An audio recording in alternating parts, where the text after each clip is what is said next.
Welcome to back my YouTube channel and food recipe and terrace gardening मध्ये तुमच्या सगळ्यांचं स्वागत आहे.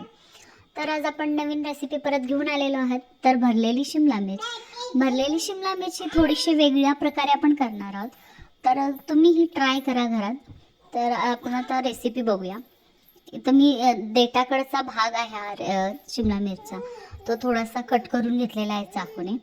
आणि त्याच्यामध्ये आतमध्ये ज्या बिया वगैरे आहेत किंवा किडलेला वगैरे आहे का बघण्यासाठी आपण करू शकतो.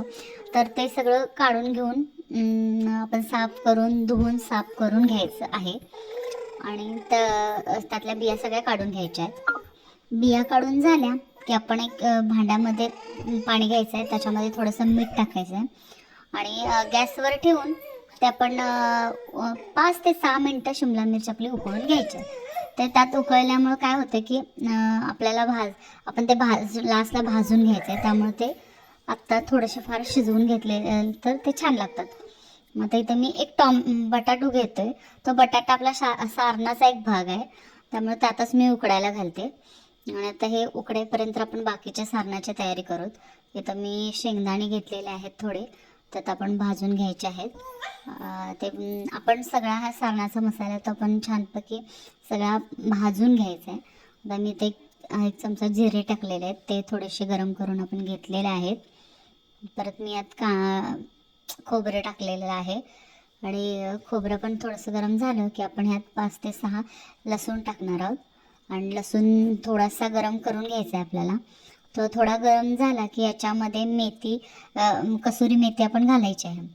ती थोडंसं गरम करायची आहे. थोडी गरम झाली की आपण हिला उतरून घेऊन हा आपण सगळा मसाला मिक्सरला बारीक करायचा आहे.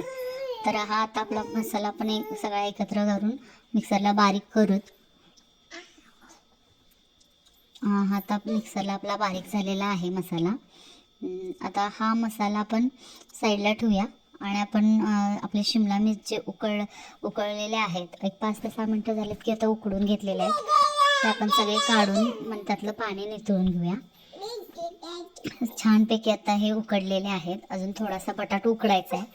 तर बटाटा उकडू दे, तोपर्यंत आपण ह्या शिमला मिरच थोडे गार करून ह्याच्यामधले राहिलेल्या ज्या बिया आहेत अजून त्याच्या आतमध्ये तर त्या बिया आपण सगळ्या काढून घेऊत हे करून. आणि त्यात नितळण्यासाठी आपण हे ठेवणार आहे. सगळ्या प्रकारे सगळ्यांचा निघलेला आहे यातल्या बिया.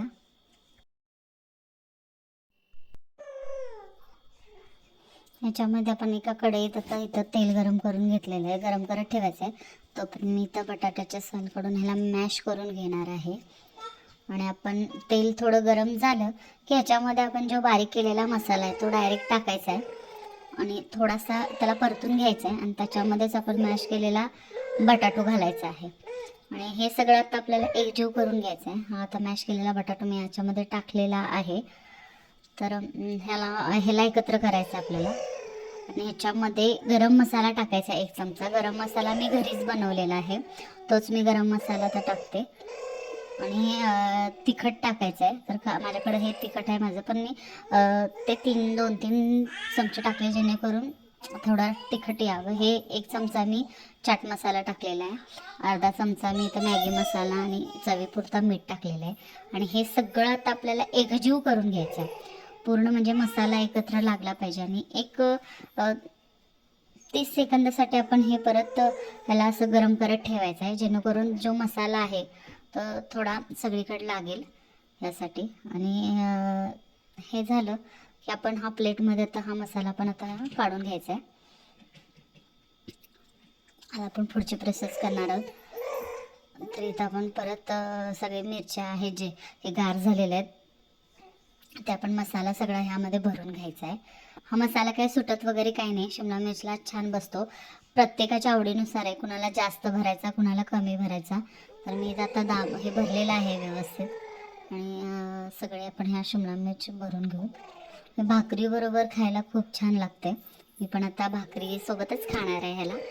आणि तर आपण हे सगळे शिमला मिरची आता हे भरून घ्यायचे आहे. चला मग.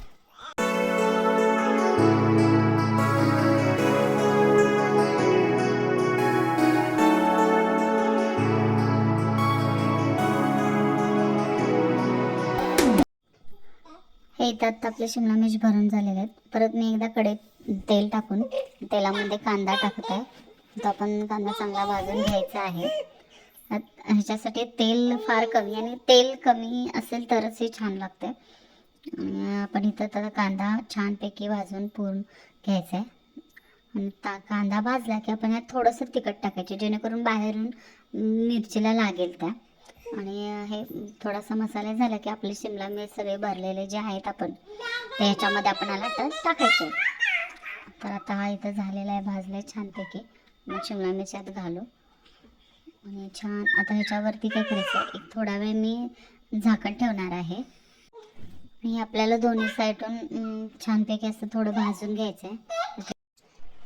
आता एक साईड भाजून झाली की आता आपल्याला दुसऱ्या साईडनं पण थोडंसं झाकण ठेवून दुसरी साईड पण भाजून घ्यायचे. आता इथं आपले हे भाजून तयार झालेले आहेत. तर आता आपण इथं भाकरी पण करायची आहे. तर चला आपण पटपट भाकरी पण करून घेऊत, जेणेकरून गरम गरम खायला खूप भारी वाटतं.